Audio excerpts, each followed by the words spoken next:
ऐसा लग रहा है जैसे मन हवा में डोल रहा है। हो ना हो माँ, कुछ ना कुछ शुभ घटाए। आपकी आभा कितनी प्रकाशमय है। आंखों में गौ समान करुणा, क्या हम आपको बुद्ध कह के संबोधित कर सकते हैं? अवश्य। बुद्ध बुद्ध बुद्ध बुद्ध बुद्ध। एक बार तीर कमान से छूटे तो उसे अपना लक्ष्य पाना ही। ज्येष्ठ सिद्धार्थ भी यही कहते थे।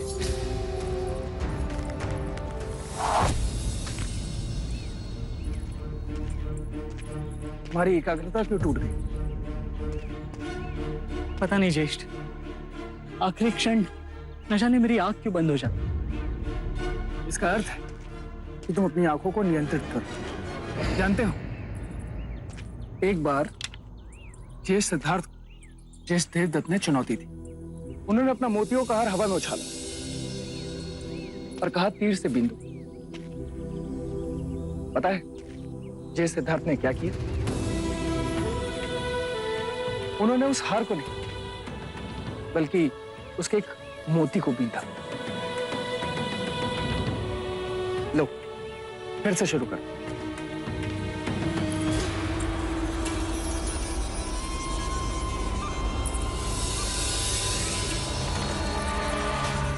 विभावरी, एक बात तो बताओ, यदि तुमने अपने दाहिने हाथ से पूजा की थाली पकड़ी हुई हो तो क्या तुम उसी दाहिने हाथ से पूजा कर पाओगी? मैं समझी नहीं दीदी। इतनी ना समझी? अब मेरा कहने का ये मतलब है कि तुम्हारे दोनों हाथ दाहिने हाथी तो है, एक नंद तो दूसरा महाराणा।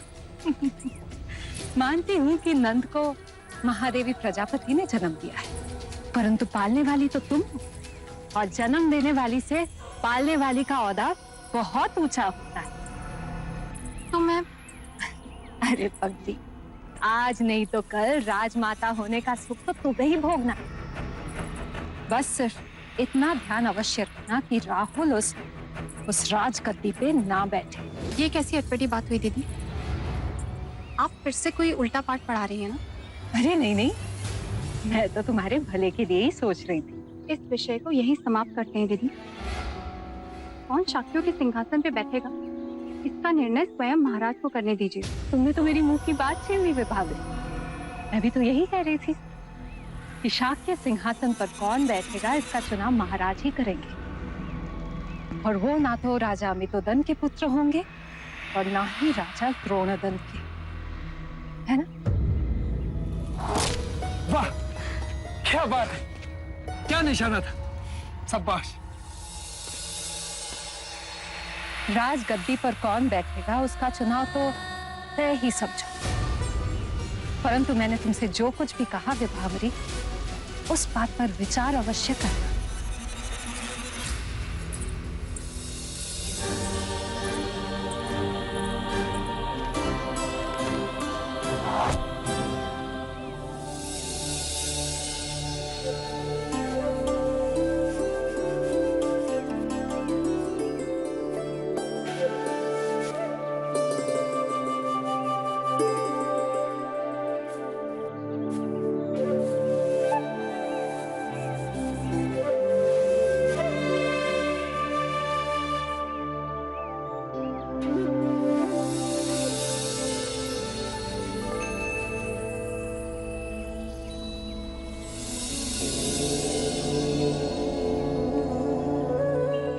आपका शुभ नाम? मेरा नाम सिद्धार्थ गौतम है।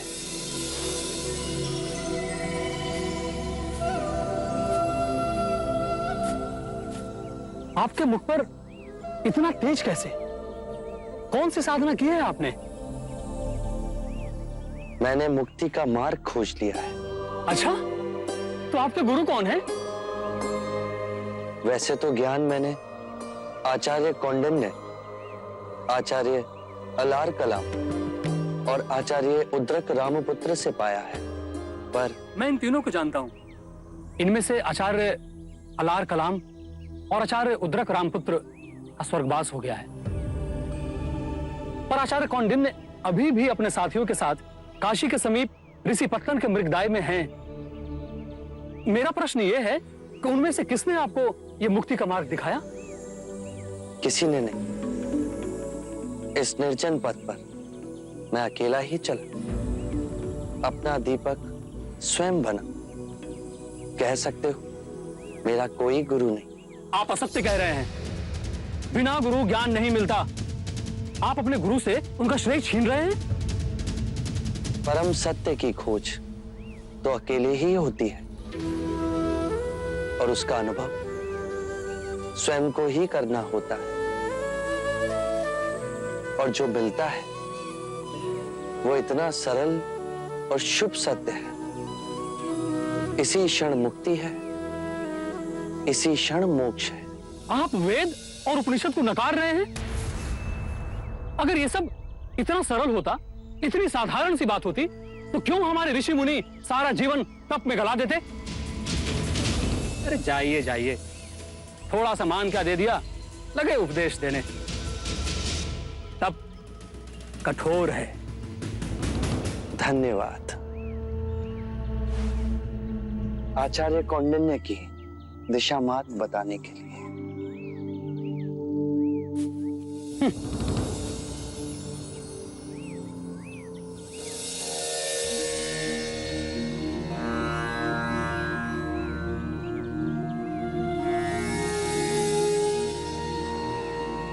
गुरुदेव, ध्यान खंडित क्यों होता है? बताएगा, ध्यान को एकत्रित करो। अग्नि बिखरे तिनकों से नहीं, एकत्रित लकड़ियों से सुलगती है।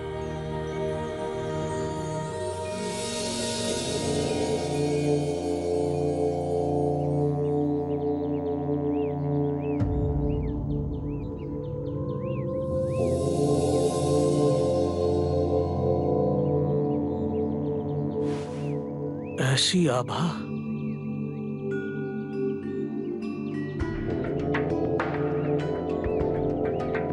ना तेज। ये गरिमा, ये निर्भीकता, जैसे वन में हिरन चल रहा है। आइए मुनिवर, वृक्ष के नीचे विश्राम कीजिए। बड़े साधक, बड़े योगी जान पड़ते हैं।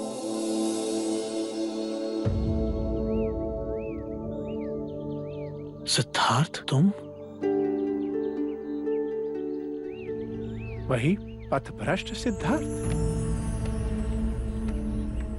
हम तक आने का कष्ट क्यों किया? मैंने मुक्ति का मार्ग खोज लिया है। अब परम आनंद के द्वार खुल गए। अब ये निधि सबकी है। इससे मुझे सारे निद्रा में बेहोश लोगों को जगाना है, चैतन्य करना है। जिसने तपस्या छोड़ दी हो, उसे परम ज्ञान उपलब्ध हुआ। अन्न खाया, सामान्य लोगों की संगति की। मैंने आपसे कहा था, मैं वो घास का तिनका अवश्य बनूंगा। मैं संपूर्ण संसार में समग्र हो गया। सब पूर्ण अद्वैत है, सुंदर है, शुभ है, सरल है। अब मैं सिद्धार्थ नहीं गुरुवर। आप मुझे अपनी अलौकिक दृष्टि से देखिए।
मैं उस निर्दोष बालक की ओर देख रहा हूं जैसे मैंने ओम का अर्थ समझाया,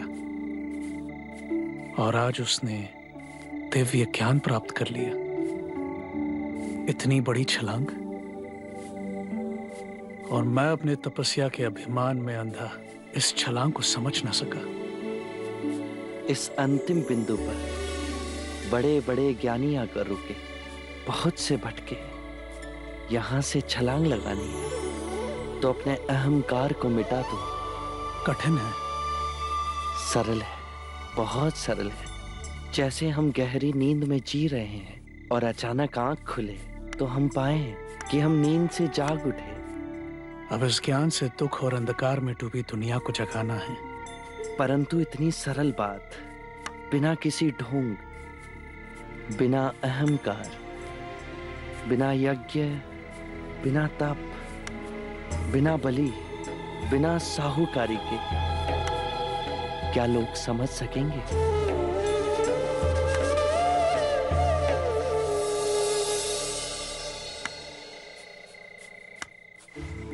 नहीं, ये पत्ता मत खाओ, ये पत्ता विषैला है।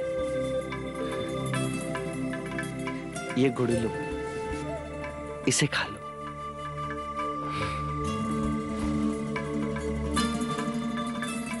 करुणावश उस शिखर से उतरकर आप हम लोगों के पास आए, इस मार्ग और उसका अनुभव सारी मानवता तक पहुंचाने।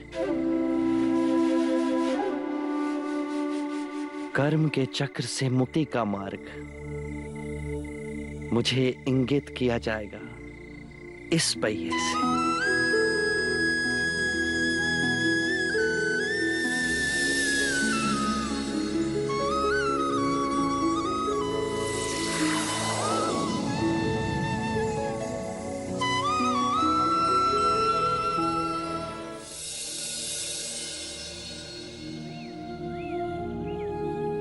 जो ज्ञान मैंने अपने अनुभव से प्राप्त किया, उसी की ही बात कहता हूं। इस यात्रा में सर्वप्रथम आप ही मेरे शिष्य बनेंगे। आपकी करुणा से हम धन्य हों।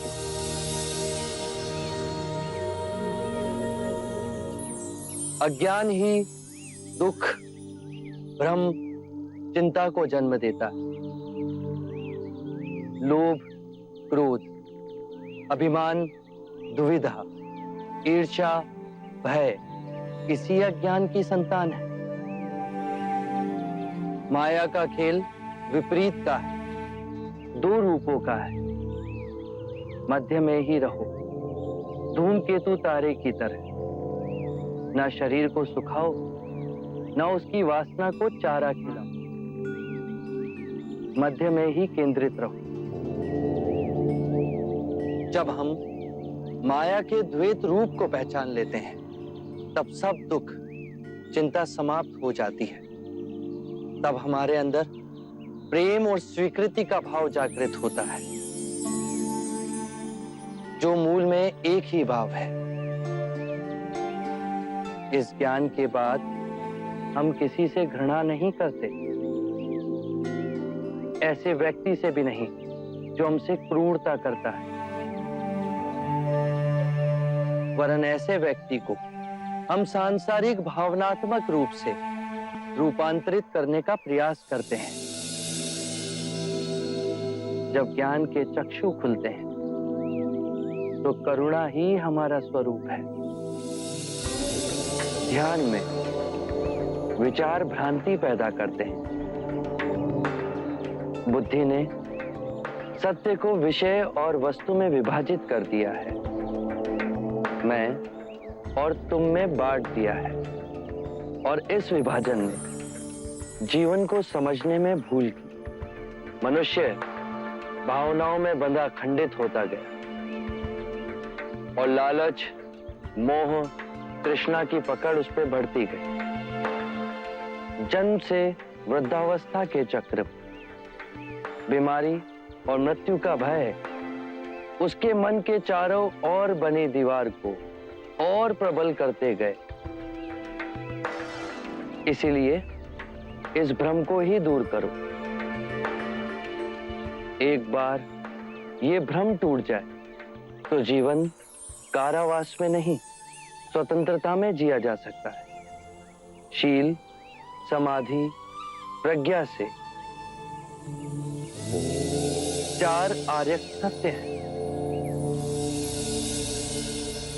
1, जब तक सृष्टि रहेगी दुख मनुष्य के साथ छाया बनकर चलेगा। 2, इस दुख के कारण है किसी वस्तु को स्वयं से पकड़ के रखना। जो वस्तु क्षणभंगुर है तो मार्ग क्या हो? 3, मुक्ति के लिए विवेक जागना आवश्यक है। स्वयं को केंद्रित करो। जो आए, चाहे दुख की सूचना या आनंद की परछाई, इसके बीच स्वयं को स्थिर रखो। 4, इस मार्ग पे दुख के बंधन टूटेंगे और परम सत्य की उपलब्धि होगी। ये मार्ग क्या हो? ये अष्टांग मार्ग है। इसके माध्यम से सम्यक ज्ञान, सम्यक विचार, सम्यक वाणी, सम्यक कर्म, सम्यक जीवन व्यापन, सम्यक प्रयास, सम्यक चेतना और एकाग्रता संभव होती है।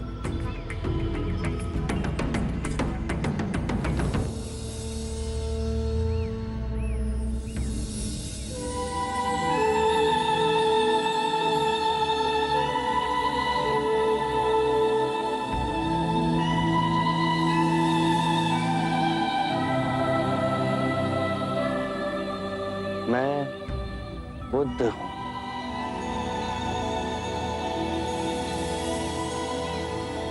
बुद्धं शरणं गच्छामि।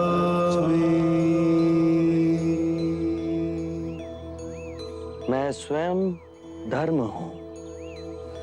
धम्मं शरणं गच्छामि। जो मार्ग मैंने खोजा वो समस्त मानव जाति के निर्वाण का मार्ग बनेगा। संघं शरणं गच्छामि।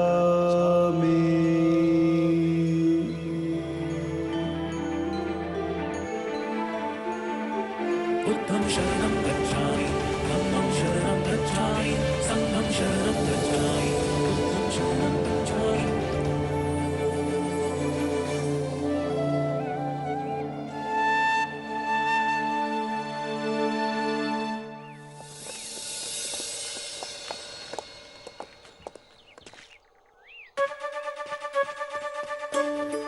भाई महाराज, भाई महाराज, भाई महाराज, भाई महाराज। अनुज, इतनी प्रसन्नता? भाई महाराज, हमारे गुप्तचरों से सूचना आई है, उरुवेला के पर्वतों पर सिद्धार्थ को ज्ञान प्राप्त हो गया है।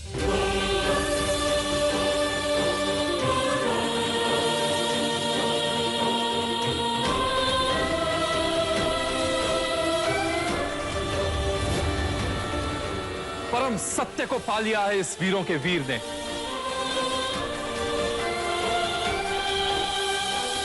मेरे पिता परम साधक, परम ज्ञानी, परम विजेता, अब मैं उनसे मिलूंगा। मैंने कहा था ना तुमसे, हमारे पिता घर आएंगे।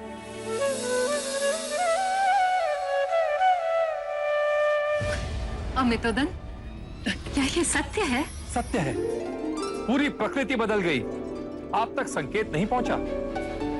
तुम क्यों इतनी प्रसन्न हो रही हो? प्रसन्नता की तो बात है आज। तीर्थाट का रास्ता जो साफ हो गया, और बहुत शीघ्र ही मेरा देव महाराज का सिंहासन भी ग्रहण कर लेगा। सुना आपने? सिद्धार्थ कपिलवस्तु लौट रहा है। मेरे सिद्धार्थ ने अपने प्रश्नों के उत्तर पा लिए। धन्य हुआ मैं जो ऐसा पुत्र मुझे मिला। अब वो कपिल वस्तु आएगा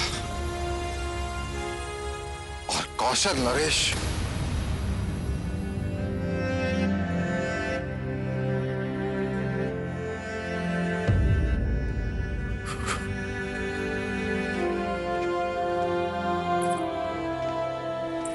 अरे अनुज, देख क्या रहे हो?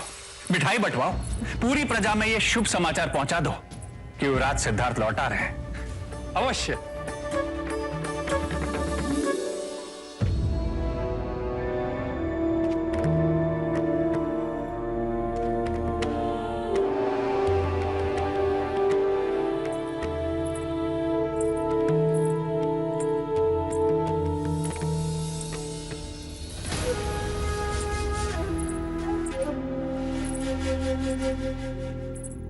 महाराज, क्या हुआ?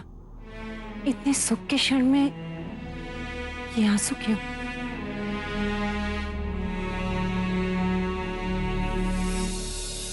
प्रजा मेरे आनंद में स्वार्थ का मैल मिल गया है।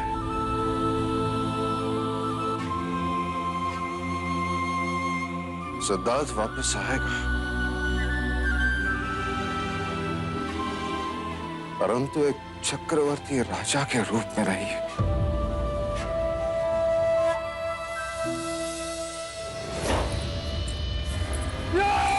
देवदत्त,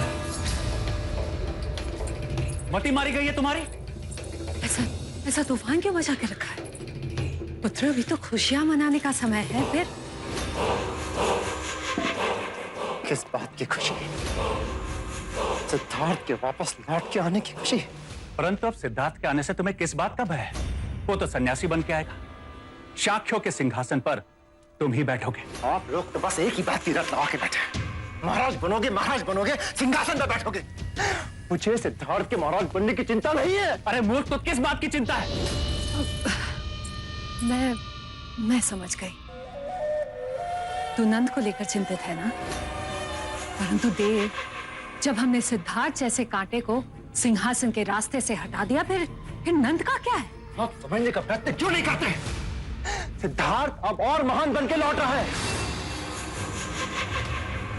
कहीं कपिला वस्तु में ही आश्रम लगा के बैठ गया तो बहुत अच्छी बात होगी। यदि सिद्धार्थ ने यहीं पे आश्रम बना दिया तो महाराज के सीने पे सांप लौटेंगे और वो पहले से अधिक दुखी होंगे। नहीं, आप फिर भी नहीं समझ रहे हैं। यदि मैं महाराज बन भी गया तो सिद्धार्थ के सामने 2 कौड़ी का मूल्य होगा मेरा। शाक्यों का दरबार राजमहल में नहीं, आश्रम में लगेगा।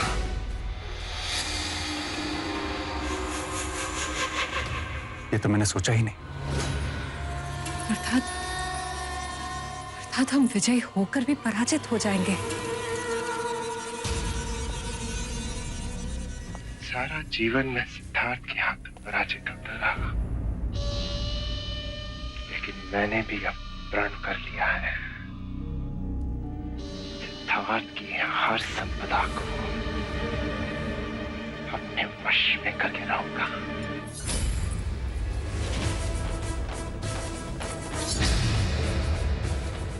वो जो उसको अपने प्राणों से भी अधिक प्रिय है। यशोधरा।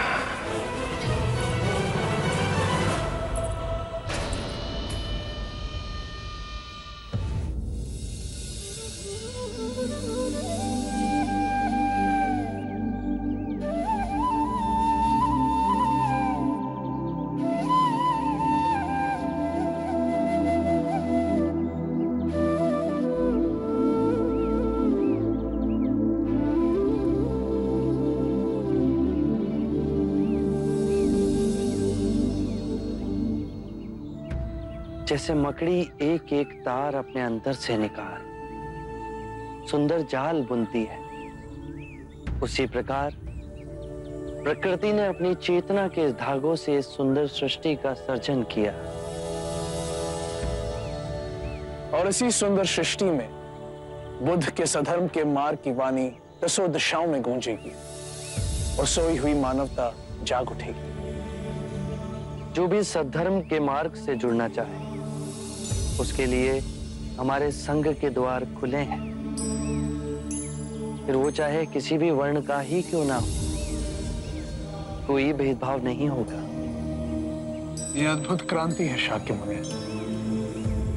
सदियों से मनुष्य ने मनुष्य को धन, जाति, लिंग के आधार पर उत्पीड़ित किया।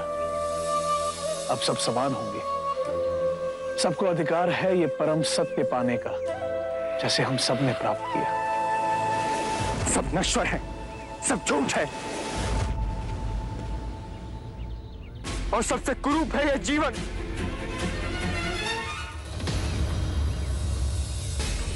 छोड़िए मुझे, छोड़िए, छोड़िए, छोड़िए मुझे। आप होते कौन है मुझे रोकने वाले? मेरे जीवन पर स्वयं मेरा अधिकार है। नहीं, जिसने तुम्हें जन्म दिया उस माता का अधिकार है। जिसने तुम्हारा लालन पालन किया उस पिता का अधिकार है। कितनी लंबी श्रृंखला है जिनके होने से आज तुम हो। तुम पर केवल अपना नहीं, उन सब का अधिकार है। उठो।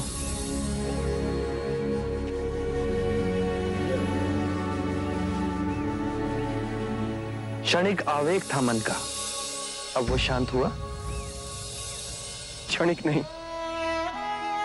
जीवन में सब कुछ पाया। सुख, धन, ऐश्वर्य, काम वासनाओं की तुष्टि, और वो सब क्षणिक था। जब भी अपने अंदर देखा तो एक बहुत ही गहन अंधकार पाया, बहुत ही गहरी पीड़ा पाई और बहुत ही सूनापन पाया। जीवन जीने का कोई अर्थ ही नहीं रहा। इच्छा जब तड़पती है तो हमें लगता है कि जब वो पूर्ण होगी तो हम तृप्त हो जाएंगे, पर जैसे ही इच्छा पूर्ण होती है हमारा मन फिर से सूनेपन से भर जाता है। जानते हो क्यों? जब इच्छा की कामना थी तो वो स्वप्न था। जब इच्छा पूर्ण हुई तो अंतर समझ गया कि ये भी स्वप्न ही है। एक क्षण ना पकड़ सके और हाथों से फिसल गया। तो क्या इस जीवन में कुछ भी अनश्वर नहीं है? बाहर के सुखों को भोगने की कामना से अतृप्त रहो। बाहर दौड़ने से कुछ नहीं होगा। जीवन से घबरा, उसे नकारने से कुछ नहीं होगा। अपनी जीवन यात्रा अंतर की दिशा में मोड़नी होगी।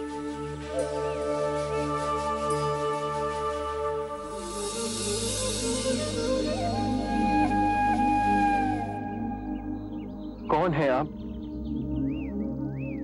और आपको कैसे पता? बुद्धं शरणं गच्छामि, धम्मं शरणं गच्छामि।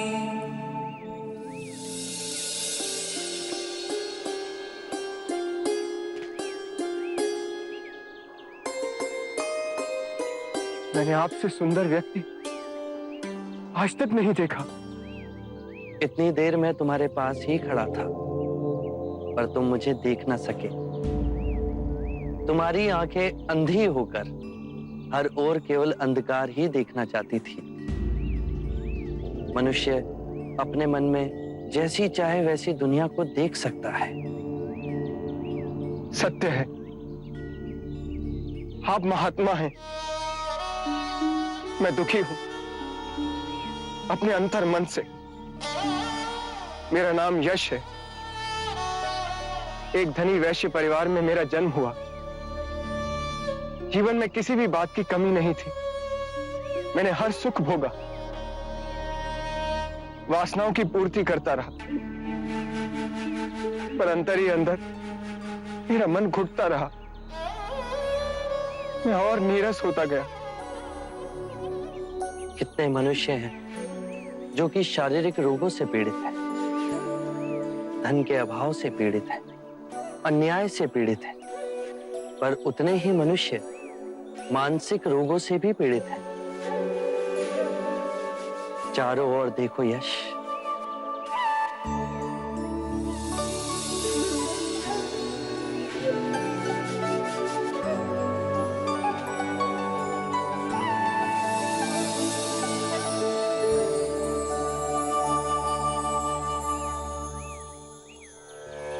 इतना सुंदर। जब तुम कूदने जा रहे थे तो क्यों तुम इस सौंदर्य को नहीं देख सके? क्योंकि मैं देखने के लिए तैयार ही नहीं था। मैं केवल अपने ही दुखों की प्रतिध्वनि देखना चाहता था। और अब तुम शांत हुए, स्थिर हुए, पर प्रकृति नहीं बदली, वो वैसी ही है। तुम्हारी आंखें बदल गई। किसी भी बात की अति, चाहे सुख की ही हो, केवल दुख को ही जन्म देती है। इसीलिए मध्य में रहो, तो जो जैसा है वैसा ही दिखेगा। परम शांति पाओगे।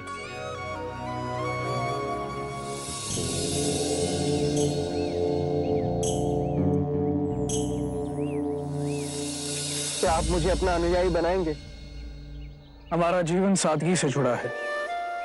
धरती हमारा बिछौना है और जो भिक्षा में मिले वही हमारा भोजन। जहां वैभव नहीं, विवेक हो, मैं उस तप के लिए तैयार हूं।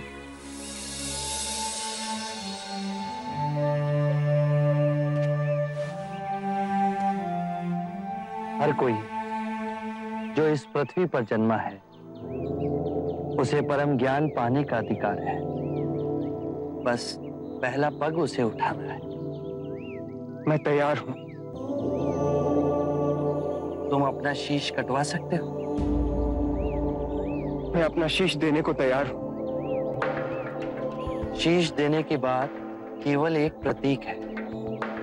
शीश देने को वही तैयार होता है जो अपने अहंकार का शीश काट अपने गुरु के चरणों में रख सके।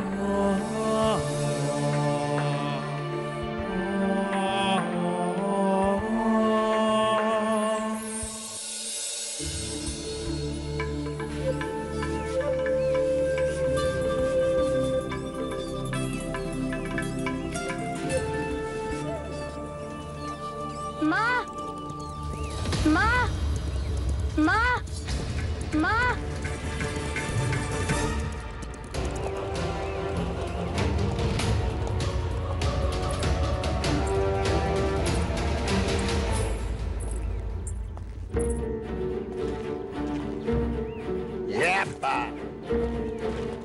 हाँ, आपको पता है आज देवदत्त काका ने गुरुदेव से कहा कि राहुल को घुड़सवारी मैं सिखाऊंगा और वो मुझे हर रोज घोड़े पे बिठा के घुमाने भी ले जाएंगे। मैं सबको बता के आता हूँ। दादा महाराज, दादा महाराज।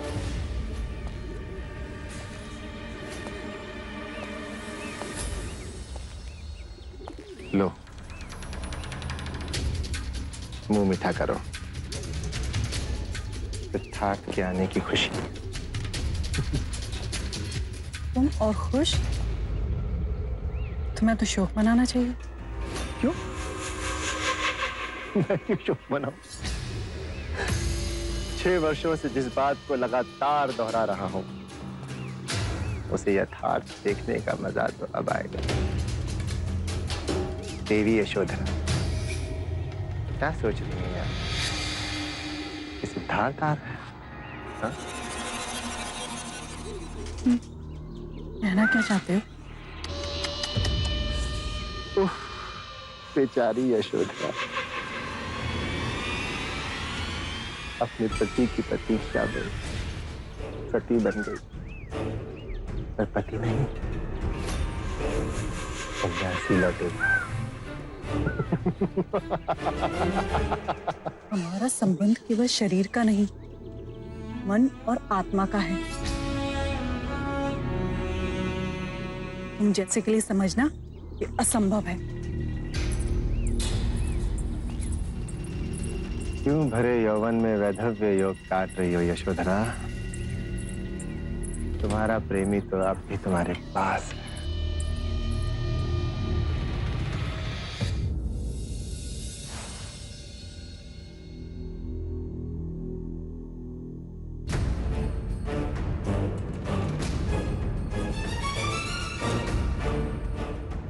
अपने युवा पुत्र को इस रूप में देखूंगी, कभी कल्पना भी न की थी। उसे मृतक देख सकती थी आप। आत्महत्या करने जा रहा था आपका पुत्र।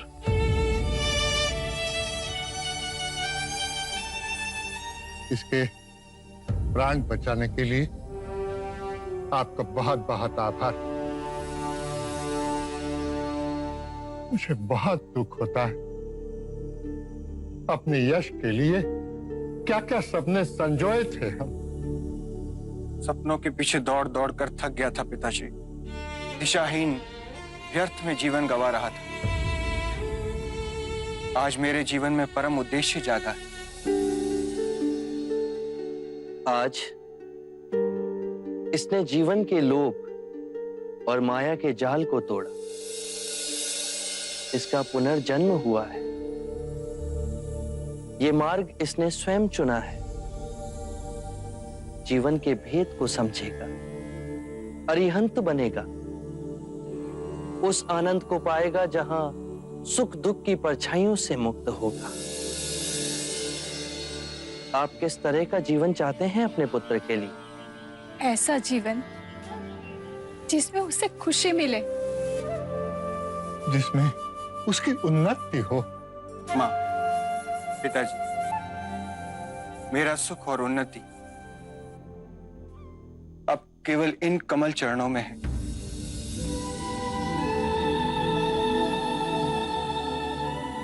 मुझे आज्ञा दीजिए।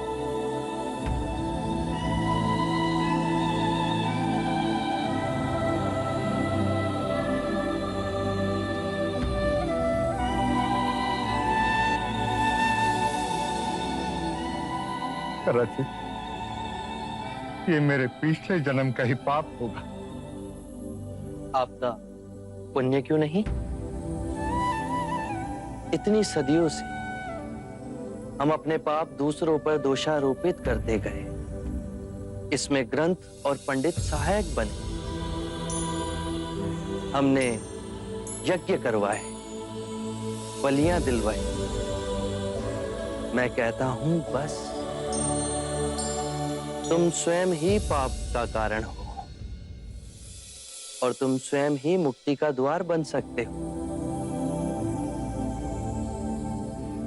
महानुभव, आपका अनुयायी बनने के लिए क्या करना होगा? सदैव अपना आचरण स्वच्छ रखें। ये पंचशील मार्ग है। पहला, कभी किसी जीव की हत्या ना करें। तुम्हारी तरह वो भी मृत्यु से डरता है। जीव हत्या त्याग तुम्हारे अंदर करुणा और सामंजस्य का भाव जगेगा।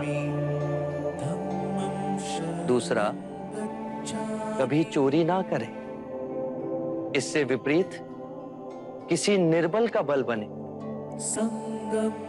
तीसरा, व्यभिचार ना करें। केवल अपनी पत्नी से ही संबंध रखें। चौथा, कभी असत्य ना बोलें। ऐसे वचन ना बोलें जो सत्य को तोड़ते मरोड़ते हों। पांचवा, किसी भी नशीले पदार्थ का सेवन ना करें। मेरा मार्ग सरल है पर कठिन है।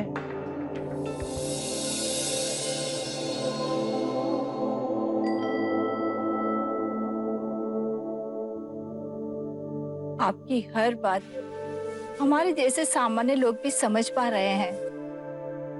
क्या मैं और मेरे पति आपके भिक्षु बन सकते हैं? मैं ये नहीं कहता। मेरा अनुयायी बनने के लिए आप संसार छोड़ो। ये यश के चेतना की पुकार थी। आप जीवन के नित्य कर्म में रहकर भी मेरे अनुयायी बन सकते हैं। आरंभ हो गई निर्वाण प्रथा, सुनो सुनो ये बुद्ध कथा। 4 आर्यक सत्य है। 1, जब तक सृष्टि रहेगी दुख मनुष्य के साथ छाया की तरह चलेगा। 2 इस दुख का कारण है वस्तु से स्वयं को पकड़ के रखना। जो वस्तु क्षणभंगुर है तो मार्ग क्या हो। 3 मुक्ति के लिए विवेक जगाना आवश्यक है। स्वयं को केंद्रित रखो। जो आए चाहे दुख की सूचना या आनंद की परछाई, उसके बीच स्वयं को स्थिर रखो। 4 इस मार्ग पर दुख के बंधन टूटेंगे और परम